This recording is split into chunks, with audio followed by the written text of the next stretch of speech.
Hey there everyone, I'm Justin with Rendell's Cleaning, and today I just wanted to show you how we properly vacuum your fringe on your carpet. Right down here we have a prime example of what we see all the time.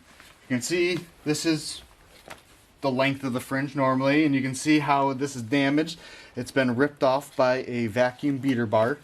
That's really common. We see it all the time. So let's real quick just go over how to properly vacuum that.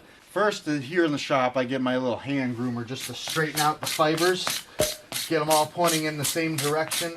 Helps the vacuum kind of suck out all the little fibers or crumbs in there. Also, grooming it does get out some of the larger food crumbs or whatever dirt that's in there. So once we get it straightened out here,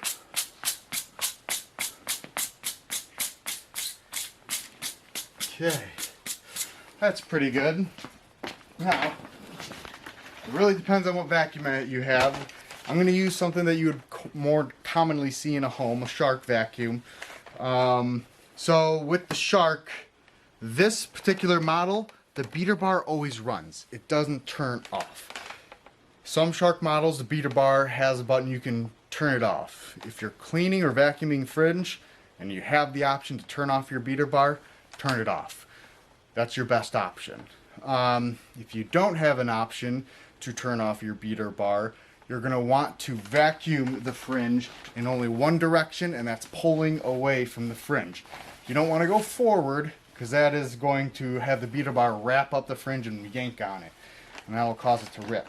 So when we do it, luckily this one has a nice handle here, but we're going to place it in front of the fringe, and then we're going to pull it back like this, lift it up, put it back in front, pull it back over, all the way down. And that's the proper way to vacuum a fringe. No matter if you have a beater bar or not, but if you can turn off your beater bar, just turn it off. And that is your best bet. Alternatively, you can use a hand tool to clean it if you don't even want to mess with the beater bar or trying to turn it on and off and doing it a certain direction. User attachment, I usually like to use the one with a little bit of the brush on it. They have a couple, depends on your vacuum and what attachments you have with it. But just like a hand tool, cleaning your steps, something like that, just pull it away from it just like this. And that is also a pretty safe way to clean or vacuum your fringe out without worrying about damaging or ripping any of your fringe off. So I'll show you here real quick.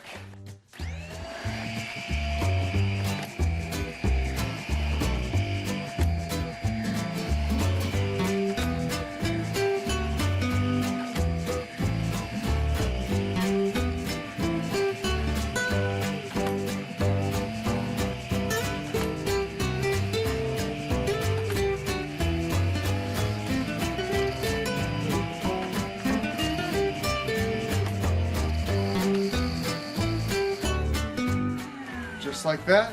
Simple way to take care of your fringe. Make sure you keep it where it's supposed to be, and you can safely vacuum it now. Thanks for watching.